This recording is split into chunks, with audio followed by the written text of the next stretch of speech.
que Roma fue fundada por dos hermanos de sangre, Rómulo y Remo, y que fueron amamantados por una loba.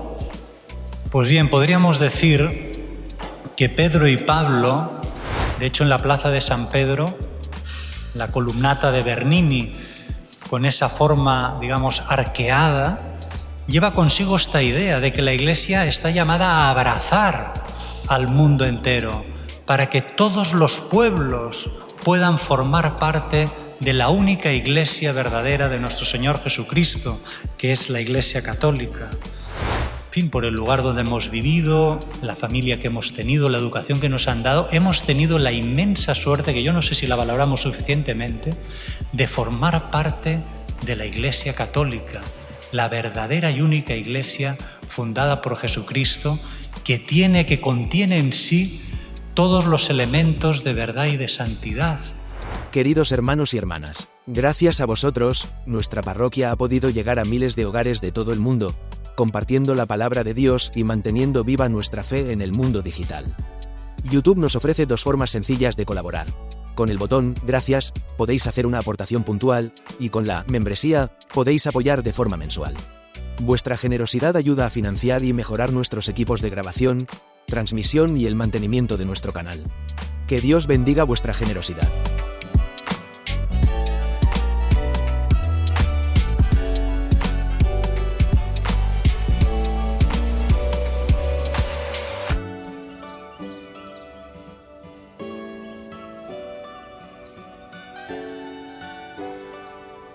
El Señor esté con vosotros.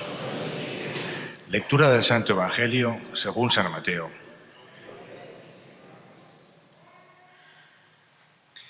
En aquel tiempo, al llegar a la región de Cesarea de Filipo, Jesús preguntó a sus discípulos: ¿quién dice la gente que es el Hijo del Hombre? Ellos contestaron: unos que Juan el Bautista, otros que Elías, otros que Jeremías o uno de los profetas. Él les preguntó: ¿y vosotros quién decís que soy yo? Simón Pedro tomó la palabra y le dijo: tú eres el Mesías, el Hijo de Dios vivo.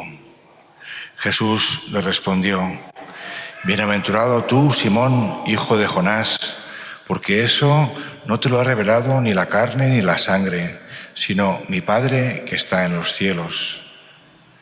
Ahora yo te digo, tú eres Pedro, y sobre esta piedra edificaré mi iglesia, y el poder del infierno no la derrotará. Te daré las llaves del reino de los cielos.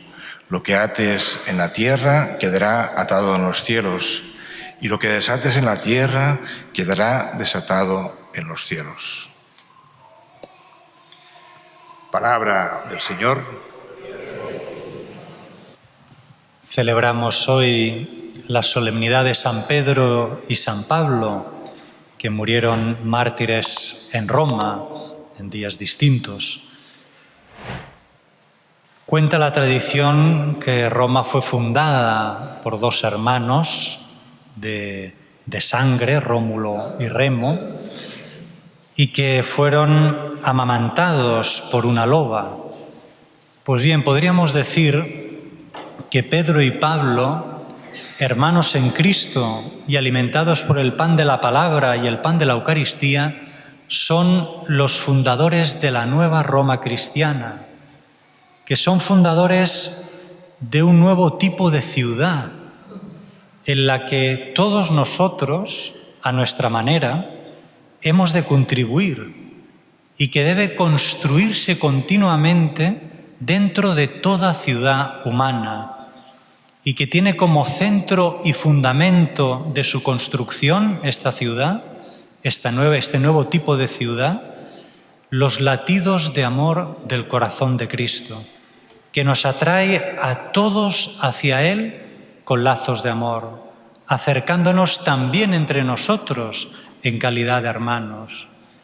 Amor en mayúsculas, simbolizado por la sangre derramada por Cristo en la cruz, que, por decirlo así, confundiéndose con la de los mártires, en este caso Pedro y Pablo, no clama venganza, sino perdón, y que por lo tanto se presenta como una fuerza de amor y de reconciliación que supera y vence las fuerzas disgregadoras del odio y de la violencia, del pecado y del egoísmo de los hombres, contribuyendo así a la construcción de esa nueva civilización del amor, como le gustaba decir a San Pablo VI. San Pablo llegó providencialmente a Roma. De hecho, el Espíritu Santo le dijo que así como estaba dando testimonio de Cristo por todas partes, también tendría que darlo en Roma. Y así fue como, y providencialmente, cuando fue detenido en Jerusalén y se estaba celebrando un juicio contra él, como ciudadano romano que era, apeló al César. Y así es como pudo llegar a Roma. Y es que para San Pablo, ir a Roma, que por aquel entonces era la capital del mundo, donde se hablaban todas las lenguas, y poder dar testimonio ahí en Roma de Jesucristo, formaba parte de la misión que Jesucristo había encomendado a sus discípulos, ir al mundo entero y proclamar el Evangelio a toda criatura. Para él, ir a Roma formaba parte integral de la universalidad de su misión. Era parte integrante de su tarea de llevar el Evangelio a todas las gentes. Para él, formaba parte de su misión para que la Iglesia fuera realmente lo que tiene que ser, una Iglesia universal, católica, llamada a estar abierta a todos los hombres hasta llegar a todos los confines de la tierra. Para San Pablo, ir a Roma formaba parte fundamental de su misión para que la Iglesia fuera verdaderamente universal, católica, poder llegar a todos los hombres. Y es que la Iglesia está llamada a extender sus brazos para abrazar al mundo entero. De hecho, en la plaza de San Pedro, la columnata de Bernini, con esa forma, digamos, arqueada, lleva consigo esta idea de que la Iglesia está llamada a abrazar al mundo entero, para que todos los pueblos puedan formar parte de la única Iglesia verdadera de nuestro Señor Jesucristo, que es la Iglesia católica. Y aquí es donde entra San Pedro y también su providencial presencia en Roma, donde acabará muriendo mártir. Y es que San Pedro, como consecuencia de esas palabras de Jesucristo que hemos escuchado en el Evangelio, tú eres Pedro y sobre esta piedra edificaré mi iglesia, San Pedro es el garante de la unidad de la Iglesia, de que la Iglesia, esté donde esté, sea verdaderamente la Iglesia de Jesucristo, la que él fundó sobre la fe de Pedro, según aquella máxima latina, ubi Petrus, ibi ecclesia. Donde está Pedro, ahí está la Iglesia de nuestro Señor Jesucristo. Por eso, si la misión de San Pablo en Roma representa y es signo de esta universalidad, esta catolicidad de la Iglesia, que está llamada a ser universal y abrazar a todos los pueblos del mundo, la misión de San Pedro en Roma viene a manifestar que la Iglesia es una, viene a manifestar la unicidad de la Iglesia, que aunque la Iglesia esté extendida de oriente a occidente y formen parte de ella hombres y mujeres de todas las naciones, razas, lenguas y pueblos, aunque esté asentada en los diferentes lugares del mundo, no son iglesias distintas, sino una misma Iglesia que tiene en Pedro el garante de que es la única y verdadera Iglesia fundada por Jesucristo. Una Iglesia que en este sentido, al ser universal y a la vez una, habla todas las lenguas. En este sentido, la Iglesia católica sigue siendo Iglesia pentecostal, tal y como se manifestó al mundo en Pentecostés, hablando todas las lenguas, pero ahora lo hace bajo la unidad de la Iglesia universal. Como muy bien dijo un autor africano del siglo VI, decía: por eso, así como entonces, refiriéndose a Pentecostés, un solo hombre, habiendo recibido el Espíritu Santo, podía hablar en todas las lenguas, ahora en cambio es la unidad misma de la Iglesia, congregada por el Espíritu Santo, la que habla todas las lenguas. Por tanto, si alguien dijera a uno de vosotros: si has recibido el Espíritu Santo, ¿por qué no hablas en todos los idiomas? Deberías responderle: sí que los hablo, porque estoy en la Iglesia, que los habla todos. Pues ¿qué otra cosa quiso dar a entender a Dios por medio de la presencia del Espíritu Santo, sino que su Iglesia hablaría en todas las lenguas? Pues sí, es verdad, la Iglesia habla todas las lenguas, y por estar nosotros en ella, de alguna manera podemos decir que también nosotros hablamos todas las lenguas, sin quitar el hecho de que Dios quiera conceder a algunas personas, siga queriendo conceder a algunas personas el don de lenguas, pero ahora por el hecho de formar parte de la única Iglesia de Cristo que está extendida por todo el mundo, ¿no?, hablamos todos y cada uno de los idiomas.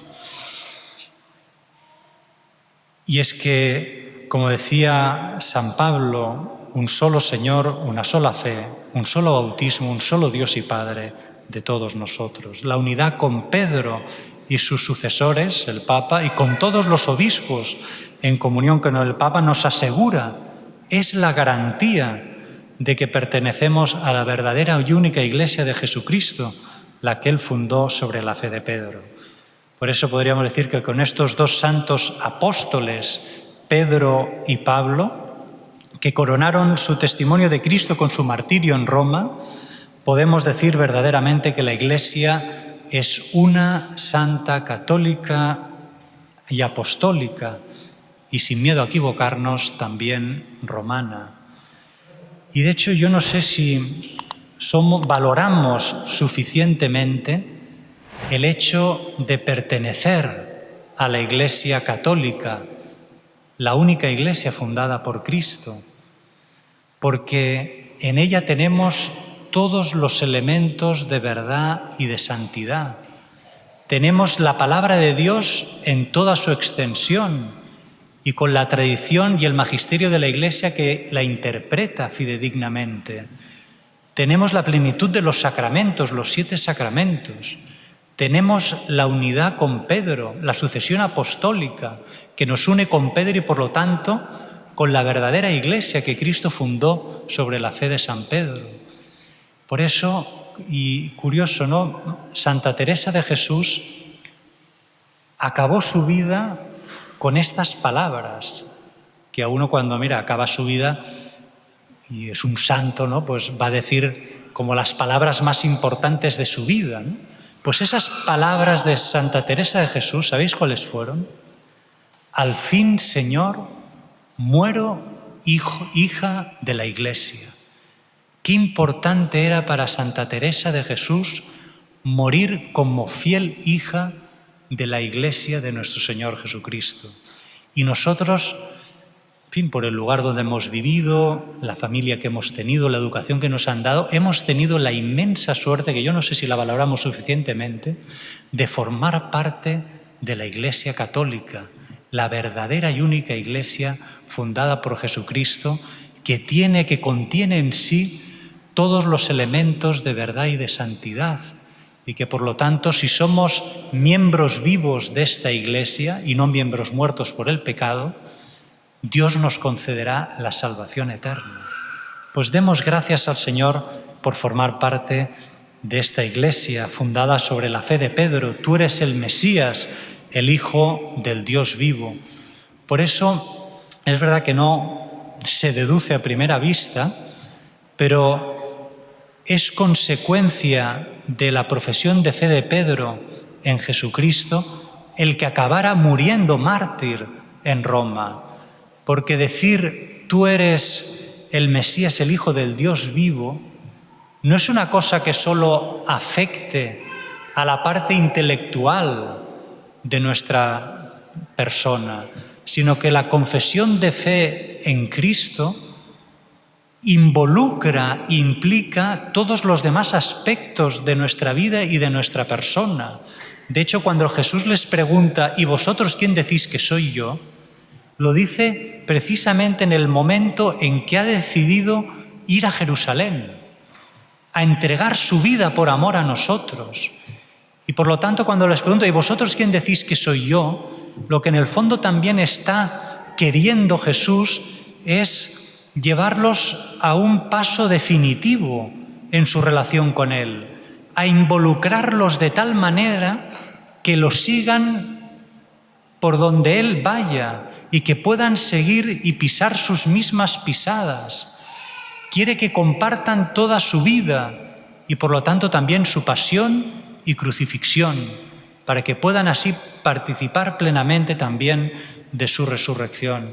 Por eso confesar la fe en Jesucristo como Dios y hombre verdadero no es solo una confesión a nivel intelectual, implica toda nuestra vida, nuestra persona, hasta el punto de que toma toda nuestra vida para que podamos entregarla por amor a Dios, como hizo Jesucristo, con Él y en Él.